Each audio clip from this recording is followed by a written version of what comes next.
buenas noches, bienvenidos. Esto es 2018. Yo soy Mávila Huertas y estamos a punto de empezar un programa que creemos nos ha salido bastante interesante. Para abrir el programa está ya con nosotros el congresista Jorge del Castillo para hablar de coyuntura en general. En algún momento él se pronunció a favor de reclutar técnicos del partido aprista para este renovado gabinete de Mercedes Arauz y llegó a decir incluso que hubiese sido interesante poder formar una suerte de coalición formal entre el APRA y el gobierno.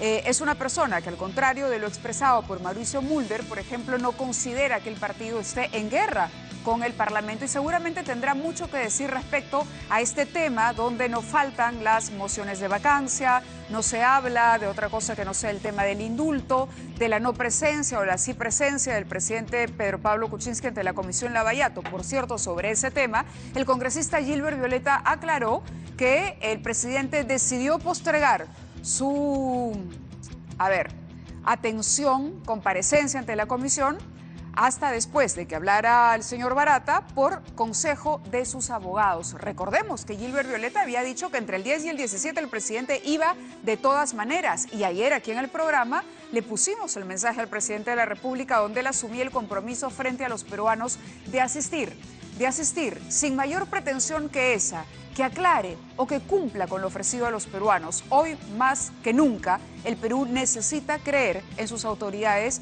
y que éstas honren sus palabras y compromisos. Jorge del Castillo está con nosotros, bienvenido. Muchas gracias por estar con nosotros. Encantadísimo. ¿Cómo analiza este panorama en el que, a pesar del salvataje que se le ofreció al presidente durante el último periodo de vacancia, usted votó incluso en contra, se abstuvo, sí, abstención. ¿no? En abstención junto a la congresista Luciana León, cosa que les ha costado además que les abran un proceso disciplinario en el partido aprista, hoy en el Congreso se sigue hablando de vacancia presidencial? Bueno, en primer lugar yo veo que la primera moción, la de diciembre, la que no prosperó, al final fue un arreglo entre el fujimorismo y el Frente Amplio. ¿Por qué digo arreglo? Porque originalmente esto contenía vacancia, asamblea constituyente y nuevas elecciones. Anularon esos dos temas, se quedaron solamente con vacancia. Sí. En enero, Frente Amplio vuelve a presentar otra vacancia por el indulto. Se arreglan por lo bajo, dejan de lado esa moción y ponen una nueva por presuntos actos de corrupción. Entonces, como usted ve, acá hay un acuerdo, acá hay un arreglo. Entonces yo no entiendo mucho esta alianza contra natura del comunismo con el fujimorismo. La izquierda. Que al final esa izquierda quiere que le anulen, como he escuchado a Carlos Brus, con razón. O sea, esta es la izquierda que quiere que anulen el indulto a Fujimori. Y resulta que están amarrados de la mano para bajarse al presidente de la República. Si hubiera razones en su momento, probadas, acreditadas, bueno, no hay vuelta que darle, ¿no? Pero estamos ante presunciones, imputaciones muy serias todas, y más bien el gobierno debería hacer un esfuerzo por esclarecerlo, no tengo ninguna duda.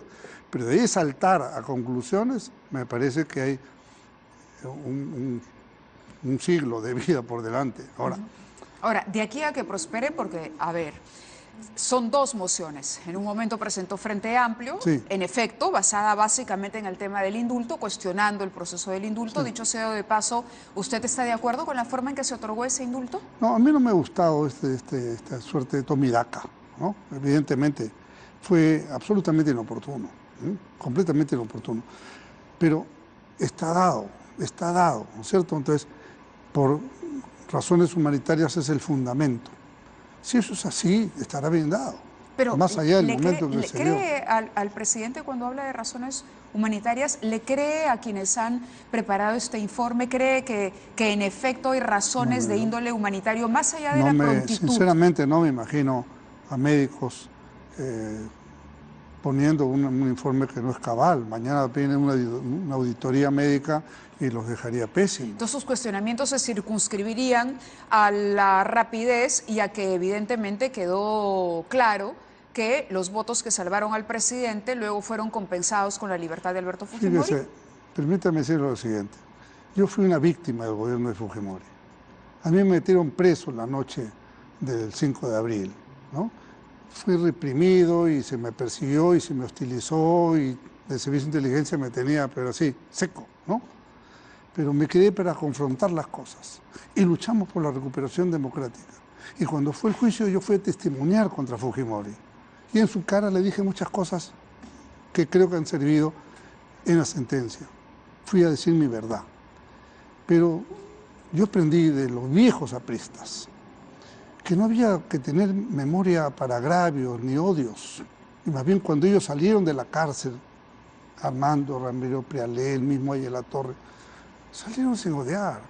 Entonces, si hay condiciones médicas acreditadas de un indulto, pues yo no me voy a cebar contra una persona que es verdad que me hizo mucho daño, y a los peruanos, no solamente en mí, en general al Perú. Creo que todavía hay secuelas horribles. ¿Qué cosa es la prensa chicha si no es una consecuencia de esas cosas? Pero creo que tenemos que mirar hacia adelante y poner al Perú por ¿Qué le decimos a las primero, víctimas ¿no? que han llevado este tema hasta la Corte Interamericana de Derechos Humanos? Bueno, me parece que merecen todas las satisfacciones y explicaciones y cosa que no se ha hecho, debió hacerse, ¿no? Por supuesto que debió hacerse. Pero no solamente esas víctimas, también hay otras víctimas. El otro día yo fui al Museo de la Memoria y me encontré con una serie de, por ejemplo, CGTP o líderes sindicales, ahí dicen a tal partido, a tal esto, pero cuando tratan los alcaldes y otras autoridades, que la mayoría son apristas, no hay uno que le digan que sea aprista. Fíjese qué manejo tan inequitativo de las cosas. Y el APRA puesto es el partido que puso la mayor cuota de sangre en víctimas en toda la acción criminal de Sendero Luminoso. Porque en ese momento tenía una representatividad mayor. Entonces cuando viene el reconocimiento de un Museo de la Memoria deberían ser justos, ¿no es cierto? Porque esos lo mataron por ser apristas, por eso lo mataron. Entonces es muy duro, pero así fue. Pero bueno, vamos hacia adelante, ¿no? Entonces, aquí lo que yo veo es que tampoco es serio, me parece, para el país, que haya una moción en diciembre, otra en enero y otra en febrero, ¿no? En marzo, ¿qué más vendrá? Me parece que eso están jugando la inestabilidad y me parece muy poco responsable. De los comunistas puede esperar cualquier cosa, porque ellos juran al caos, ¿no? Les además, está diciendo comunistas sí, a Marco Arana, pero es que son comunistas, pues. A Marisa Glave. Pero es que son comunistas. A Marisa Glave también. Pero también yo les tengo aprecio y respeto. Marisa Glave, estamos en una batalla juntos por nuestro estadio de Barranco, que de ahí vengo ahorita porque hubo un meeting. Pero tienen una ideología, pues, ¿no? Está claro. Lo que pasa es que ellos no la quieren reconocer. Hoy día son ecologistas, son defensores de derechos humanos, son verdes, todo lo que tú quieras, menos rojos. Entonces, al pan pan y al vino vino. Y yo soy aprista y ellos son comunistas. Así de claro. Y los temas que ha denunciado Nuevo Perú, porque ahí sí hay una diferencia en las mociones, ¿no? Una tuvo en efecto como fuerte el tema del indulto y la otra sí se ha ido por las últimas revelaciones o los nuevos vínculos que aparecen del presidente. Ahora, hay un ambiente en el que van apareciendo esto y el presidente por otro lado dice que es un refrito y no se termina de zanjar la imagen o no se termina de esclarecer el tema. Y eso es lo que de alguna manera acorrala, siento que acorrala al propio presidente de la República. Hay una percepción para que él pueda enfrentar y emprender lo que quiere emprender. Es como una muralla que permanentemente lo está dividiendo de la población que sí le pide claridad. Por eso, y creo que hay que exigirle claridad. Y el presidente va a tener que ir a la Comisión Lavajato y a la Fiscalía a hacer las declaraciones que correspondan, ¿no? Él ha pedido que espere, que hable sí. Barata, bueno, está bien, pues ya, ok, si esa concesión se le puede hacer, que se haga inmediatamente. ¿No parece que está postergando demasiado ya? Pero es que la cuestión de Barata también es decisiva, ¿no es cierto? Es muy importante, además tendremos nuevos elementos de juicio para preguntar. Entonces, pero veo que alrededor de este tema, que además está bastante confuso, sí, para decirlo de alguna manera, el Perú sigue viviendo sus desgracias. Ese monstruo que ha violado a esta niña, por ejemplo, ¿no? Y me parece muy bien la iniciativa de Luciana León del jueves convocar a una movilización a la Plaza San Martín contra la violencia contra la niñez. Y tiene que yo entiendo la indignación popular que hay en este momento, pero hay que poner la mayor sanción posible.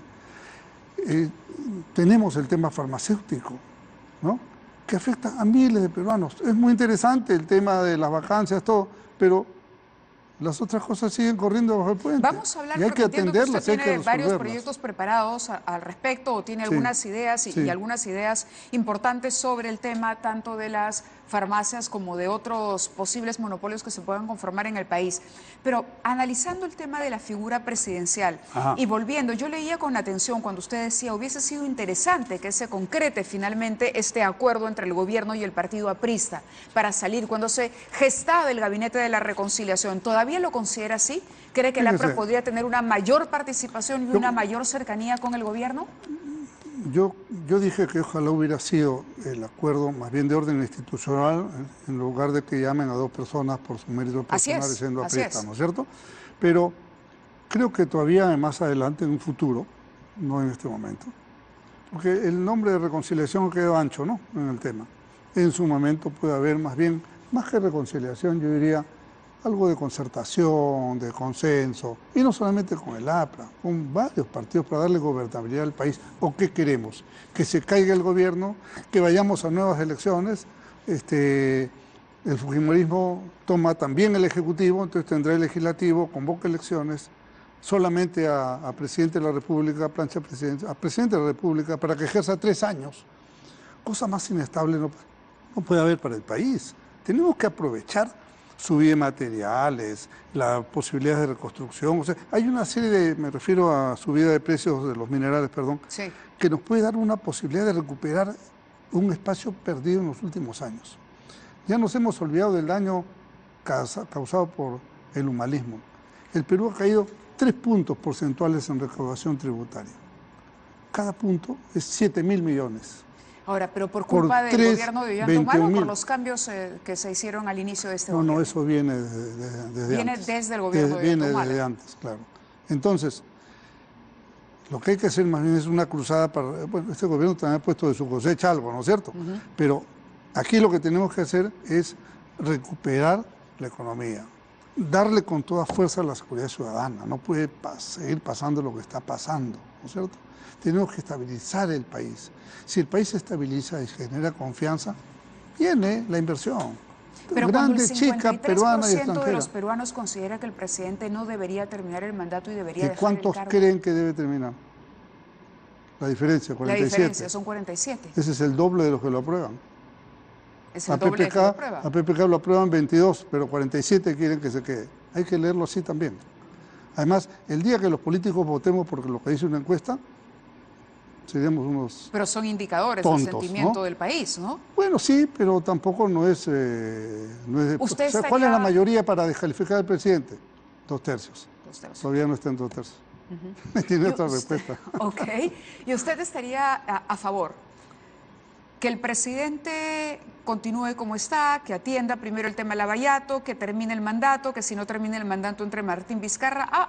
Yo estaría de acuerdo con el presidente de gobierno, que haga política y que salga de este cerco que le han tendido. Claro, eso decíamos, ¿no es cierto? este cerco que lo tiene atrapado, Claro. porque si bien él aparece en la primera actividad pública que va a aparecer, evidentemente la gente de prensa va a decirle, presidente, y este último papel de Odebrecht, presidente, y esto otro de Odebrecht, presidente, y esto tal cosa. Y el indulto, no terminaron, son como 2 deudas que tiene el presidente. Fíjese, Mávila, hay una serie de cosas que pasan en la vida política nacional que pasan desapercibidas o están tapadas por este tipo de noticias. Por ejemplo, hace pocas semanas hemos aprobado en el Congreso una ley para aumentarle a las viudas 100 soles. ¿Quién sabe? No le han informado ni a las viudas, ¿me entiende? O sea, y es una iniciativa del Ejecutivo, ojo, no es del Parlamento, sino del Ejecutivo. El presidente no ha dicho, esta boca es mía, cuando podría tener a miles de señoras que eso significa un ingreso sustancial para ellas. Entonces, no hacen política, no la saben hacer, no operan apropiadamente, no solamente no tienen operadores. Yo diría, oye, por lo menos media docena de ministros deberían estar hablando de este tema. Pero no hablan. Pero es que eso es lo que digo, esa es la omisión de la política. Entonces, a mí me gustaría que el presidente tenga un mayor acompañamiento de sus ministros, de su propia bancada, entonces la opinión pública evolucionará, esclarecerá las cosas y salimos de claro, tratar de generar una agenda propia desde el gobierno. pero no lo están haciendo, ¿no es cierto? Y podrían hacerla. Podrían hacerla. Yo creo que hay 1000 cosas estupendas por hacer, ¿no? No es fácil, una cosa hablar y otra cosa hacerlo, pero lo hablo de la voz de la experiencia, digamos. Se puede hacer cosas, por supuesto. Y esto funciona si es que hay una palabra que no es mágica, pero es básica, que es la confianza.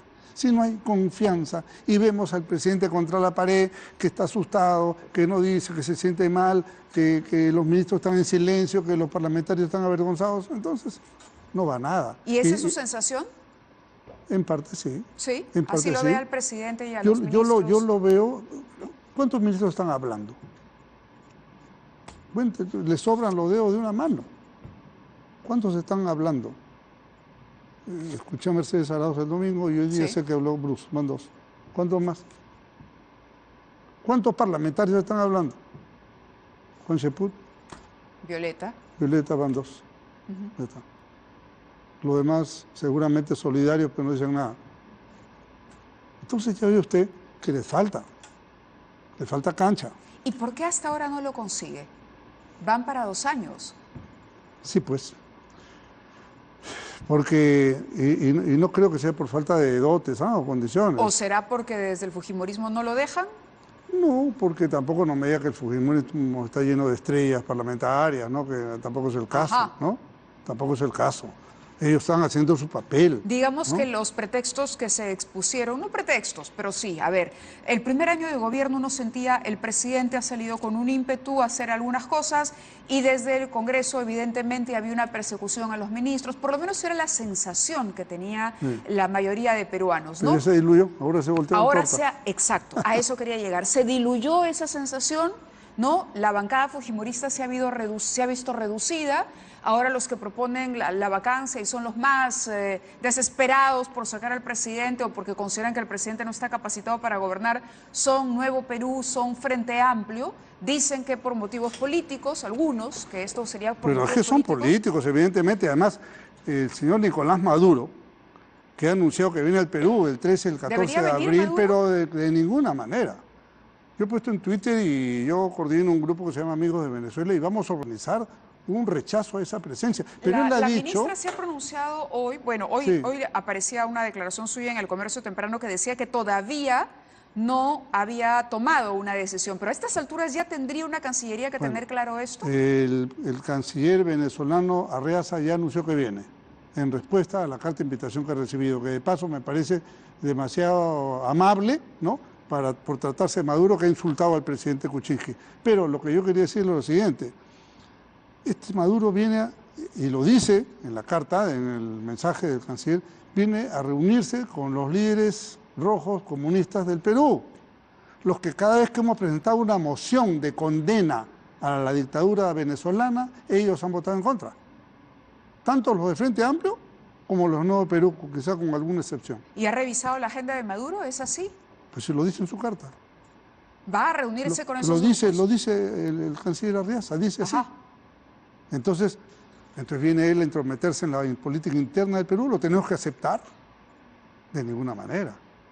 Uno puede desde acá decir una cosa, pero no se me ocurre ir a Venezuela a encabezar un mitin o a... No, de ninguna manera. Entonces, este tema, ya usted ve, esta es gente que no se libera del coloniaje mental, no se han enterado que se ha caído el muro de Berlín.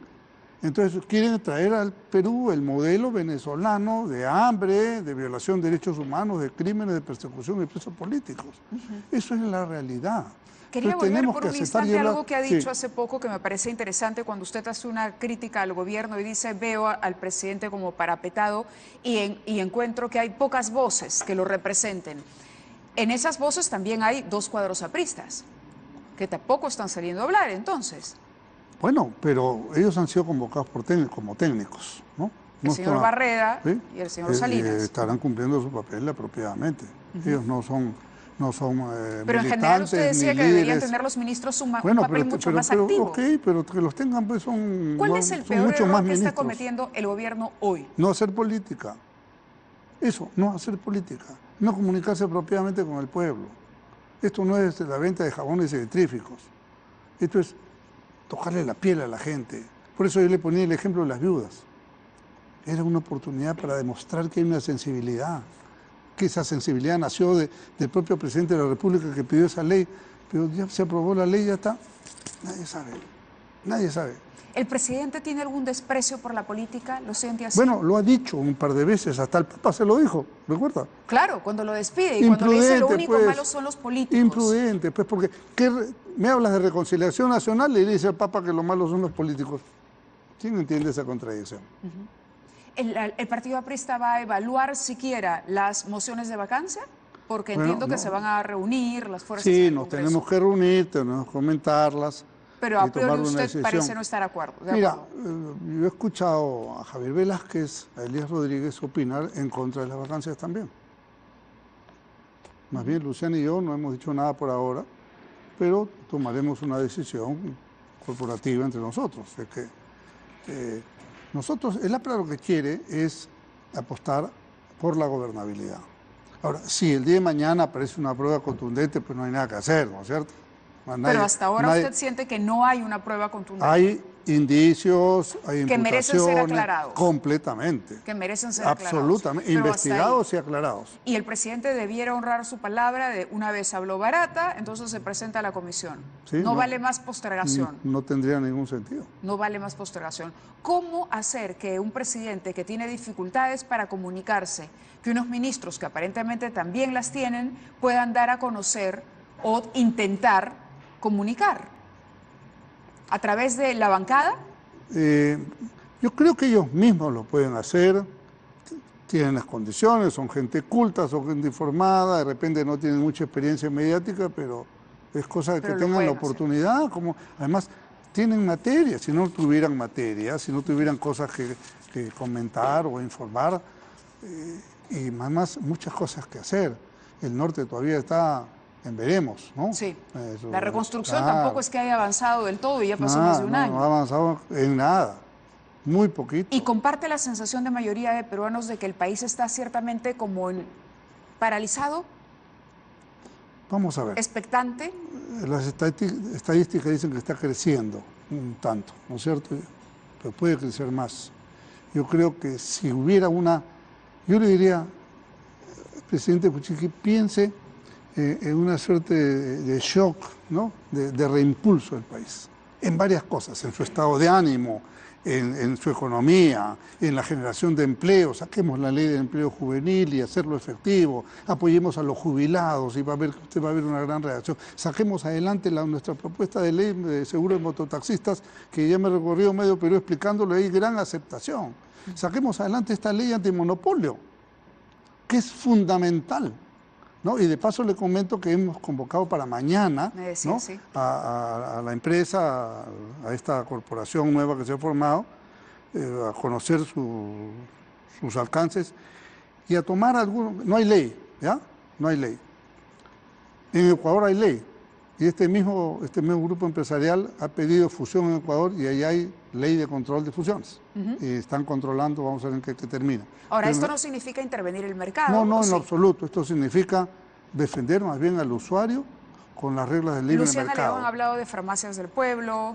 Todo eso ayuda, porque usted puede poner... Javier Velázquez Quesquén habló, además, de una ley que va un poquito más allá, no le he leído, se ha acusado como una ley que fijaría precios. ¿En eso están ustedes de acuerdo? Él no habló de fijar precios. ¿Es un acuerdo partidario? No, él no habló de fijar precios ni de control de precios. Él ha hablado de mecanismos de regulación, ¿no es cierto? Pero ha dicho que tendría que tener un tope los precios de determinados medicamentos que se recetan para enfermedades es posible.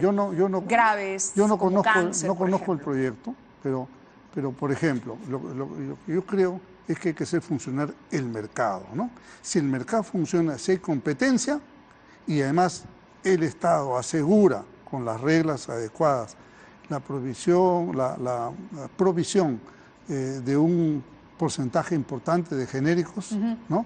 Habremos resuelto. Entonces, ¿qué es lo que pretendemos mañana? Que este grupo que podría adoptar una posición de abuso de dominio del mercado, lo evitemos.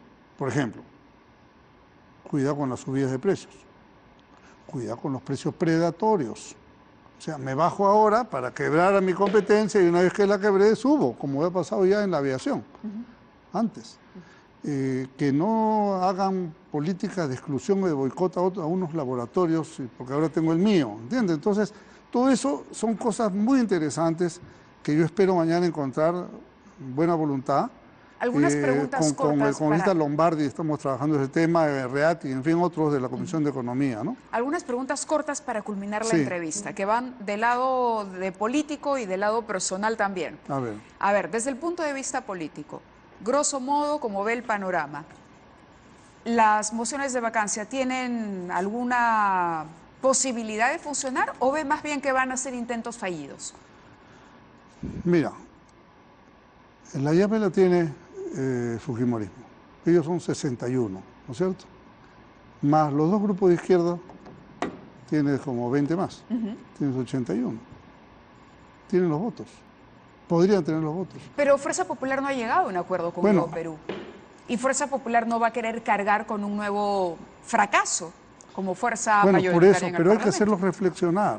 Porque no solamente es el fracaso, sino que queda ahí en la bitácora que te aliaste con los rojos para tratar de sacar al presidente de la República y generar una situación de inestabilidad y no sabemos en qué queda. Entonces, ese es el tema. O sea, yo no entiendo. El partido que combatió al senderismo se agarra de la mano de los parientes políticos de los senderistas. Eso no lo entiendo. No lo entiendo. Son comunistas de camada ¿Cree que la distinta, Corte pero son Interamericana va a anular, va a pedir la anulación del indulto? Eso no lo sé. No, la verdad Pero es por que... la forma como se llevó a cabo el indulto, ¿le parecen lógicos los señalamientos de las víctimas? ¿Le parece adecuada la respuesta del Estado? ¿Vio la audiencia? No, no vi la audiencia. ¿Pero porque conoce los los argumentos centrales, pero yo creo que mejor es esperar el tema. No me puedo adelantar a un fallo que... ¿Le parecería correcto que se anule el indulto? Yo preguntaría que nos preguntáramos cuáles son las consecuencias de la anulación del indulto. ¿Le parece por eso que son peores? Y la pregunta es para los congresistas de Fuerza Popular, ¿no? Ajá. ¿Qué haces aliado con los comunistas que quieren anular el indulto del fundador de tu partido? ¿Qué haces allí? Pero, ¿cuál es tu negocio? ¿Cómo estaría mejor el país? ¿Con Fujimori fuera, como está ahora, o con Fujimori de nuevo en la cárcel? Saneando, digamos, un trámite muy cuestionado sobre el que tampoco el presidente personalmente ha asumido una responsabilidad directa, más allá de que él haya dicho, yo lo insinuaba, pero la media verdad a veces es, o siempre es mala. La media verdad es mala. El presidente no puede decir, yo dije esto, pero no lo dije, luego sí lo dije. Yo le quiero comentar una cosa. Cuando nosotros nos reunimos, puede ser en septiembre más o menos, cuando estaba por nominarse el gabinete de la señora Arauz, nos reunimos en Palacio de Gobierno, invitó a la célula parlamentaria, como había invitado a otros grupos políticos, estaba presente Mercedes Arauz y un par de personas más, con el presidente Kuczynski. ¿Y habló de Él nos dijo que en cualquier momento. ¿En septiembre? En septiembre. ¿En septiembre? Sí, yo lo he escuchado. Entonces, que tenía él ese designio, sí. Yo creo que escogió el peor momento, ¿no? Francamente. Pero entonces su posición es, no estoy en contra del indulto, pero sí no me ha gustado la oportunidad ni la circunstancia política que lo rodea. A mí me parece que si el indulto está realmente fundado en cuestiones humanitarias, lo acepto. Si fuera es un fraude, que supongo que no me imagino a médicos inventando esa cosa, porque mañana le hacen una auditoría, lo queda mal eso y los votan del gremio médico, ¿no es cierto? Entonces, no me pongo en esa hipótesis. Correcto. Entonces, finalmente, ¿qué cosa es lo que uno quiere con estas cosas? El señor Fujimori debe quedarse quizás en su casa tranquilo, no hablar y estar ahí, ¿no es cierto? El defensor del pueblo ha hecho unas sugerencias que me parece válidas muchas de ellas. Pero que tenemos que apuntar a la gobernaría del Perú. Estamos enredados en este tema, ¿no? O sea, deberíamos estar hablando, oiga, vienen tantas inversiones, estamos haciendo minas por acá, negocios por allá, la pesca, ampliando el aeropuerto, yo qué sé, recibiendo más carga, la producción agraria. Claro, concentrados en cosas que finalmente repercutan directamente en la vida del ciudadano. Y tocándole a la vida del ciudadano en su seguridad ciudadana, en la generación de empleo, en la atención correcta a los jubilados. Todas esas cosas son vitales, pero están en el desván Porque estamos dándole vueltas a un asunto que es muy importante, pero no es el más importante. Correcto, congresista. Muchas gracias por haber estado con nosotros esta Muchas noche gracias a y lo usted. invitaremos más adelante para comentar de repente lo que finalmente el presidente dice a la Comisión Lavallato luego de las declaraciones En su momento. de Barata. En Así su es, momento. así Gracias. Hacemos una pausa y regresamos con una denuncia que hemos venido anunciando durante todo el día. Ustedes recordarán, nosotros tuvimos acceso a las primeras denuncias que se hicieron contra entrenadores de la Federación Peruana de Karate, denuncias de acoso sexual. Un caso emblemático, el de Andri Calderón. Andri Calderón dio la cara aquella vez a un equipo periodístico de este programa. Hoy la propia Andri está aquí, se armó de valor, va a venir a conversar con nosotros porque además, a raíz de su gesto de dar la cara, aparecieron otras víctimas y hay un entrenador en particular del que todavía no hemos hablado o no hemos dicho todo lo que teníamos que decir. Un entrenador que en este momento tiene 4 locales, 4 academias de karate y que nunca ha sido cuestionado ni sancionado. Es más, le renovaron los contratos después de que se conocieron las denuncias al interior de la federación. Con eso regresamos.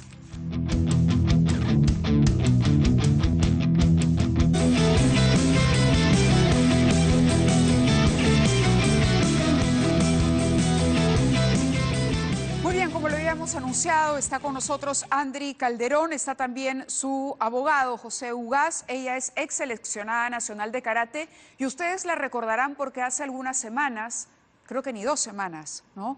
Ella finalmente pudo conversar con nosotros. Ahora, conversó luego de varias conversaciones previas para que te animaras a declarar. Ella tenía una denuncia, había presentado denuncias contra 2 entrenadores. Uno es este señor Pinillos, ¿no?, del que hoy no vamos a ocuparnos por cuestiones de tiempo. Nos vamos a concentrar en el caso de Palmer Sánchez, que fue el primero de los que cometió estos, digamos, excesos contigo, estos abusos contigo. Sí, él fue el que empezó a agredirme así desde que yo tenía 11 años. Desde que tenías 11 años. 11. 11 años. Y es por eso que tú cambias la modalidad, según entiendo, para practicar otro tipo de karate, para librarte de Palmer Sánchez y caes en las manos del otro señor Pinillos. Sí. ¿Cuánto tiempo pasa antes de que tú presentaras una queja formal? Lo que pasa es que yo de Palmer, o sea, nunca hablé porque era una niña. No sabía ¿Cuántos que era, años tenías? Tenía 11, entonces no sabía qué era exactamente lo que ocurría. Yo solo quería un papá y para mí era... ¿Y por qué querías un papá? ¿Tú has crecido sin la figura paterna? Sí, así es. Y veías a tu entrenador como un padre. Claro, yo lo Y veía te diste así. cuenta que no era un papá cuando pasaron estas cosas. Sí, o sea, de hecho fue muy horrible, es decir, tenía que soportar esas cosas de una especie de monstruo por un momento para luego tener al papá que yo quería, que era cuando me engreía o me trataba bien o me cuidaba. O te estimulaba en el deporte. O me ayudaba en el deporte. ¿Era un buen entrenador? Sí, me enseñaba bien, me entrenaba ¿Y tú a mí. sentías que crecías como karateca con el entrenamiento? Claro, yo sentía eso. Antes de darle la palabra a tu abogado, yo tengo aquí una denuncia que tú presentas, ¿no?, donde están relatados los hechos. En efecto, Andri Calderón tenía 11 años y voy a leer un fragmento de lo que tú declaraste en ese momento cuando finalmente te atreves a hacer esta denuncia, que esto es recién el año pasado. Sí. ¿Tú tienes ahora cuántos años? 25. 25. 14 años después de lo que ocurrió con Palmer Sánchez, finalmente tú dices, no, esto estuvo mal y es momento de que se sepa. Es que pasaba durante años y, o sea, mientras yo iba creciendo me iba dando cuenta que algo ya no estaba bien, porque mis amigos me decían, oye, ¿por qué no te deja salir? ¿Por qué no te deja tener un enamorado normal? ¿Por qué te ¿Controlaba tu vida? Controlaba ¿Tus toda amigos? mi vida. También, o sea, mi enamorado una vez le mandó a 5 cuadras a la redonda, dijo, no lo quiero ver más. Y yo escondía a mis amigos de él para que luego no me grite. ¿Y esto era solo contigo o con las demás chicas del karate? Bueno, conmigo era así, yo lo como si tú percibía fueses de así. su propiedad. Sí, pero yo sé que otras compañeras también les pasaba. Yo también sé que hay otras compañeras que pasaron por eso, sí. Y hoy le hemos prometido al público compartir más testimonios porque hay más personas que a raíz de la valentía que tuviste también dijeron, oye, es momento de hablar. Esto es lo que dijo en su momento Andri cuando ella denuncia a este entrenador Palmer Sánchez. Tenemos la fotografía del señor, por favor, en Switcher para ponerla, para que ustedes identifiquen claramente a esta persona. Esta es la página web de su escuela de karate, ¿no? Este es el señor Palmer Sánchez, debe tener, ¿cuántos? 50 y tantos años ahora, Sí. más o menos 50 y tantos, ¿no? Es un entrenador que ha conseguido varios logros internacionales para el país. La Federación Nacional de Karate es una federación importante que le ha regalado al Perú muchos triunfos. Pero atención a lo que dijo Andri. Ella dijo, me besaba toda la cara, el cuello, el pelo, me besaba la frente y me ponía nerviosa, me paralizaba, me dolía la frente casi como si me ardiera y no podía mirarlo bien. Me besaba la nariz, los cachetes, me acariciaba con sus manos, una mano encima de mi estómago y la otra me acariciaba la cara. Quería besarme en la boca y yo me rehusaba porque me sentía muy incómoda. Su cuerpo pesaba y sentía que ponía un poco de fuerza en mi resistencia. A veces sí llegaba a besarme en la boca. Aunque yo apretara los labios, me seguía agarrando de la cintura y cogiéndome el seno. Me asustaba mucho, me hacía la dormida, no sabía qué decirle, pensaba que era mi papá y que yo era una hija mala. ¿Tú tenías un sentimiento de culpa? Sí. Porque sentías que él te hacía bien, pero que al mismo tiempo te hacía daño, te hacía cosas que a ti te incomodaban. Y que yo lo aceptaba simplemente porque quería un papá, eso me hacía sentir muy culpable. Por eso tampoco le decía a mi madre, porque no quería herirla, tampoco quería que me vieran como alguien mala. ¿Y te guardaste el silencio a los 14 años? Sí, o sea, a los 17 ni siquiera, o sea, le dije, sé que me hace cosas malas, ya no quiero entrenar con él. ¿Esto es lo máximo a lo que llegó Palmer Sánchez en tu caso? De todo lo que yo recuerdo, sí. Que eran toqueteos, ¿te invitó a salir fuera de horas del entrenamiento? Me invitaba, pero era como si fuera mi papá. O sea, siempre era esa figura de papá. Pero un papá no hace estas cosas. No. Y ahora lo sabes. Y ahora me doy cuenta que no, que todo el tiempo eso estuvo mal, que es injusto. ¿Y cómo afectó esto tu desempeño deportivo? Era una persona muy insegura y todo el mundo me lo decía, incluso los psicólogos me decían que siempre había algo que me afectaba en el momento de la competición, que algo me armaba en mí. Y cuando incluso, o sea, él salió un tiempo, como un año más o menos, y yo estaba tranquila, porque yo estoy entrenando en mi estilo normal. Y luego sabía que iba a regresar, entonces ahí es cuando dije, no, tengo que huir, yo no quiero tenerlo de nuevo entrenador. Y me cambio de estilo, pero también el otro profesor me acosaba. O sea, yo sentía que era lo mismo, que estaba atrapada en lo mismo. Y cuando yo le dije al sensei Rudy Montero, o sea, porque a él sí le dije de pinillos, yo le dije, sensei, ¿qué hago? Porque ¿Qué es me el acosa. sensei? Es un maestro, se supone que es el guía De los karate. entrenadores. Sí. Le dijiste al sensei, ¿y el sensei qué dijo? En este caso su cargo es el HUD, ¿no? O sea, el jefe de unidad técnica, o sea, de todos los técnicos, de todos los entrenadores. ¿Correcto? Y él me dijo, bueno, o sea, te puedes tomar un descanso, puedes hacer una denuncia, está bajo tu potestad, si quieres hablo con él. Me dijo que no, que siempre yo era perfil bajo, que nunca haga escándalos. Y también le dije, pero ¿cómo es que siempre me acosa si ya sabe que a mí también me ha pasado lo de Palmer? Y él me dijo, sí, bueno, ya sabíamos que te ocurría lo de Palmer. Y ahí fue que me dijo, y él va a regresar. Y ahí fue que decía, no, ¿Y cómo ya no sabía más. que iba a regresar? Porque ellos me dijeron que ya no tenían entrenadores, un staff de entrenadores así Eran para pocos los colocarlos. entrenadores, así que había Sí. que aceptar a los acosadores. No había otra. Sí, No eso. había otra. Doctor, ¿en qué situación se encuentra la denuncia contra Palmer Sánchez concretamente? Bueno, esta denuncia se ingresó básicamente a la par de la primera, también ante el Tribunal de Justicia del Deporte.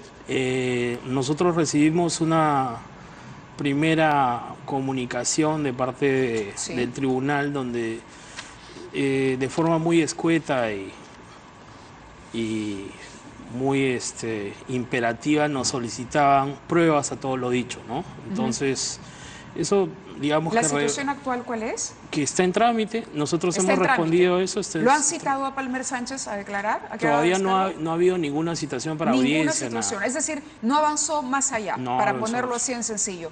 Muy bien, yo quiero invitarlos a todos, incluso a ustedes, a escuchar nuevos testimonios, que es lo que hemos venido anunciando durante todo el día, de deportistas, de karatecas peruanas, de chicas que se esforzaban por darlo todo por su país, que fueron víctimas de este tipo de acoso permanente por el entrenador Palmer Sánchez. Vamos con el primero, que corresponde a una chica que ha preferido mantenerse en el anonimato. Vamos a escucharla. Yo comencé el karate cuando tenía 8 años y entré a la selección cuando tenía 13.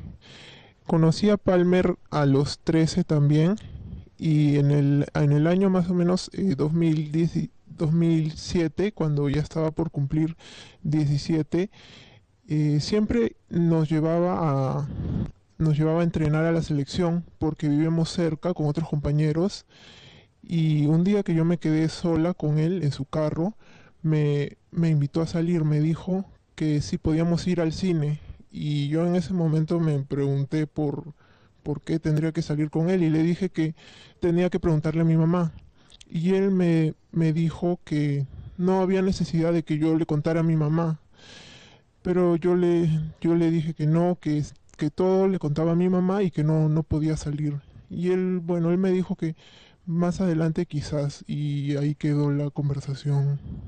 En el año 2013 me escribió por Messenger para invitarme a hacer un karaoke. Entonces yo le dije que podía hacer un karaoke con mi mamá y las demás mamás del karate, porque generalmente salían a hacer karaokes, pero él me contestó: no, mejor hacemos un karaoke en mi casa, los dos solos.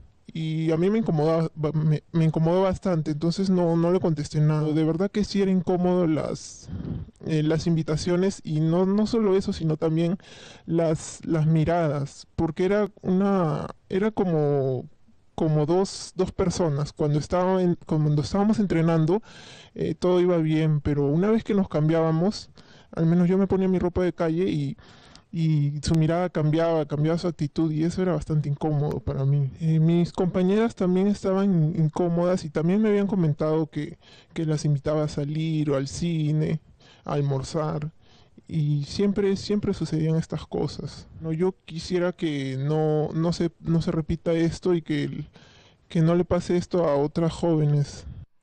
Muy bien, y para confrontar, para verificar este testimonio, nosotros tenemos además una captura de pantalla de una serie de mensajes que enviaba Palmer Sánchez a esta jovencita. Vamos a mostrarla para que ustedes vean que lo que ella está diciendo, evidentemente se reserva la identidad y prefiere ocultar su rostro por temor, porque hay miedo en hablar. Pero ahí tienen ustedes la captura de pantalla. Dice: ya, mientras tanto entonces estás chateando, le dice Palmer, y ahí está la cara del señor, es su WhatsApp. ¿Cuándo nos tiramos un karaoke?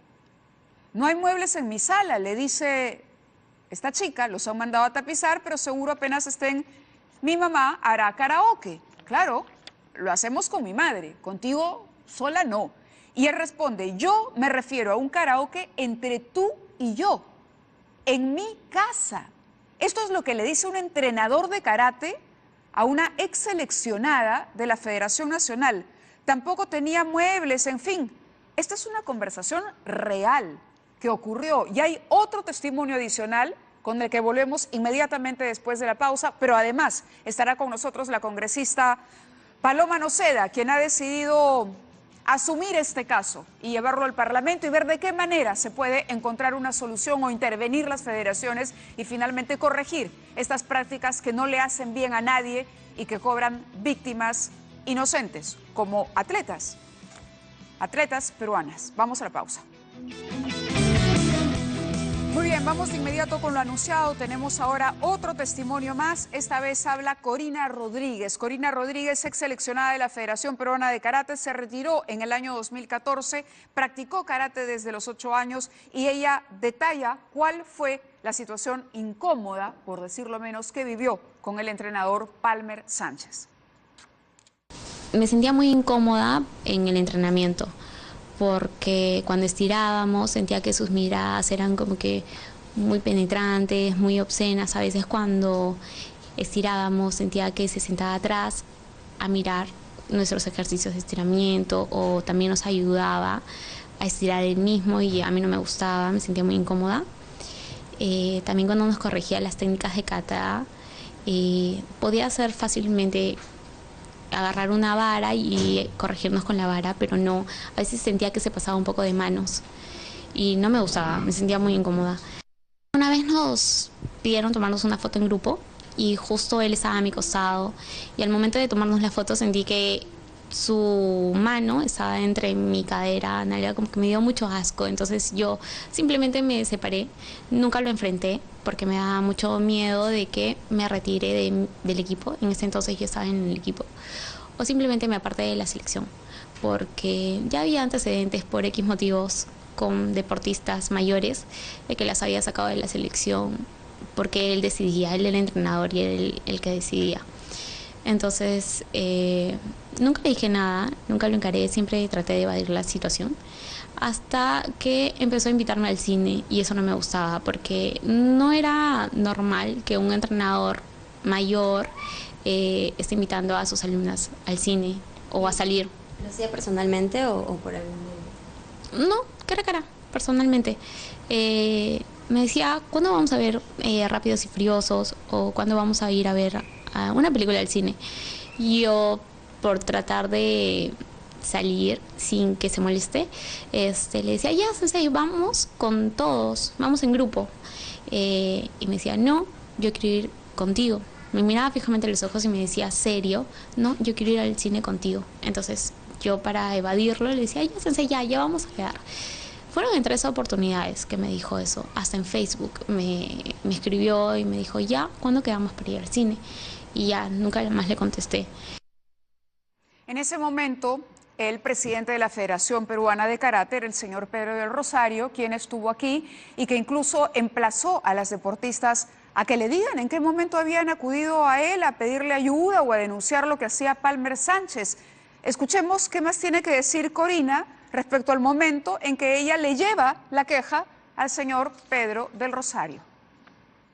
No dije nada hasta que una vez tuve una reunión con mi sensei de mi dojo, no de la selección, y me preguntó si era cierto que el sensei Palmer nos molestaba o nos estaba invitando, porque daba la coincidencia que una amiga mía del dojo, que también estaba en la selección, le estaba pasando lo mismo. Se sentía incómoda con las invitaciones del sensei Palmer de la selección. Entonces le dije que sí, que a mí también me invitaba al cine, me invitaba a salir y no me gustaba, pero que nunca había ido con él porque lo había evadido. Entonces a mi sensei del dojo no le gustó y se quejó con la directiva. Y al día siguiente llamaron a varias chicas para que den su manifestación en la directiva con varios directivos presentes. ¿Entre ellos estaba Pedro del Rosario? Sí estaba. Y incluso al día siguiente le hicieron renunciar. Lo sacaron de la selección. ¿A Palmer? Sí. Lo sacaron y, bueno, yo me retiré en el 2014 y me enteré que al año y medio lo volvieron a contratar. No sé por qué razones lo volvieron a contratar. Así es, Pedro del Rosario contrató nuevamente y estos son los contratos que Pedro del Rosario firmó con el acosador que tenía como entrenador en la Federación Peruana de Karate. Aquí están las firmas de ambos y las fechas de ambos. Esto ocurrió en el año diciembre de 2016, ahí está. Se firma el contrato con el entrenador, las denuncias o las primeras quejas se habían presentado en 2012-2013 y este es otro contrato que tiene, a ver, veamos qué fecha, este es también a los 29 días del 2016, ahí están. Y a los 31 días del mes de diciembre de 2016 es la firma de uno y el inicio del otro. Acá están los contratos. Pedro del Rosario contrató a un acosador sexual. Yo no sé qué tan buen entrenador de karate haya sido. Parece que bueno, pero una cosa tiene que ir de la mano con la otra. Y Paloma Noceda está con nosotros, congresista de la República. Paloma, ¿qué se puede hacer desde el Parlamento para que chicas como Andri y como las que hemos escuchado ahora no pasen por lo mismo, para desterrar a esta mafia? Sí, Mávila, bueno, agregando un poco más a lo que acabas de mencionar, acá yo también tengo otros documentos que envió el presidente del grupo de trabajo de la Federación de Karate, también al señor Pedro del Rosario, para informar sobre el árbitro Armando Pinillos por estos es el otro casos. entrenador que denunciamos la vez pasada. Así es, el árbitro, ¿no? Donde pide, ¿no?, cuentas de por qué es que se está enviando ese árbitro que también ha sido denunciado por acoso. Así es, claro, que lo premiaron con los bolivarianos. Así es. Y donde Pedro de Rosario responde que él, en condición de miembro de la Comisión Técnica de la Confederación Sudamericana de Karate y árbitro mundial, fue convocado por dicha confederación, por lo que el Comité Olímpico Peruano, dentro de sus facultades, procedió a inscribirlo ante dicha organización. Entonces ya hay más indicios, pues, de que qué es lo que está pasando, cómo podemos ser cómplices de estos actos. Hubo protección para ellos en la federación. Lo que vemos es que en general hay una argolla en torno al deporte. Vemos que miembros del Comité Olímpico Peruano en su momento son miembros del Consejo de Justicia y Honores del Deporte o defensores del deportista o están vinculados al IPD, y vemos que siempre, pues, se mantiene toda esta argolla, que lo que puede ocasionar es que ocurran o casos de corrupción o que en su efecto también se oculten, pues, todo este tipo de información, porque hay mucho amiguismo entre dirigentes deportivos. Entonces, desde el Parlamento lo que nosotros estábamos viendo era hacer modificaciones a la ley del deporte para fortalecer lo que es la defensoría del deportista. Por ejemplo, ¿es permitido que un entrenador invite a una atleta al cine, la invite a un karaoke en su casa? No, es imposible. Ese tipo de comportamiento, ¿eso es permitido, Andri? No debería. No debería, pero ustedes tienen esa información, saben que eso no puede ocurrir. Sabemos que no debería ocurrir, pero, o sea, el miedo es más fuerte. Ahora, yo te interrumpo, Paloma, un minuto solo, porque Andri me comentaba en la pausa que ella acude al psicólogo, habla con el doctor Jorge Moreno. ¿Y qué es lo que te dice Jorge Moreno cuando tú le cuentas toda esta historia? Sí, es que él me había hecho unos exámenes psicológicos, o sea, a todos en general, y nos hizo hacer unos dibujos, y él me dijo, yo veo acá claramente que has sufrido agresiones en tu infancia, de violencia, y le tuve que contar todo, o sea, le empecé a contar de Palmer, le dije todas las cosas que me habían pasado. Y también ¿Eso fue en qué año? Eso fue el 2016. 2016, o sea, cuando le renovaban los contratos a Palmer. Sí. Exactamente, acá están los ahí. contratos. Él ya estaba ahí, es decir, ya los contratos que te hemos mostrado hoy estaban vigentes. El señor Castillo le había renovado la confianza a Palmer Sánchez mientras Andri hablaba con el psicólogo. ¿Y cuál fue la respuesta de este señor? El psicólogo me dijo que no era su campo, que era algo clínico. Entonces me dijo, ¿te puedo derivar con alguien más? Luego me dijo, no, te veo que estás bien, así que vamos a dejarlo ahí, porque además yo no puedo manejar ese tema, me siento incómodo porque también trabajo con Palmer Sánchez haciendo dinámicas grupales. O sea, el psicólogo también. El psicólogo, sí. Vamos a decir las cosas como son, el psicólogo también. Encubrimiento del psicólogo y del presidente de la Federación, Paloma. Sí, es una barbaridad. En realidad tenemos que hacer un trabajo con el IPD y con las federaciones deportivas para que se evalúe a los entrenadores, a toda la gente que esté cercana a los niños, a los jóvenes. Estamos viendo también desde el Congreso de promover una ley para que haya escuela de padres en los colegios, para que se pueda enseñar a los padres de familia y a los niños a protegerse, a enseñar también lo que es un poco de educación sexual. Pero por lo pronto me imagino empezar con la fiscalización. Así es, tenemos que fiscalizar, hay mucho trabajo por hacer y ya desde el Parlamento lo estamos haciendo. Correcto, Paloma, muchas gracias por estar con nosotros. Vamos a la pausa y regresamos. Gracias a todos ustedes por habernos ayudado. ¿Valió la pena entonces venir, Andri? Sí, totalmente. ¿Te sientes mejor? Sí. ¿Sí? Sé que voy a ayudar a muchas más niñas y chicas que estén ahí, a que no les pase lo mismo, ni con ellos ni con otras personas. Claro que sí, nosotros te vamos a ayudar a que se haga justicia. Gracias. Vamos a la pausa y regresamos.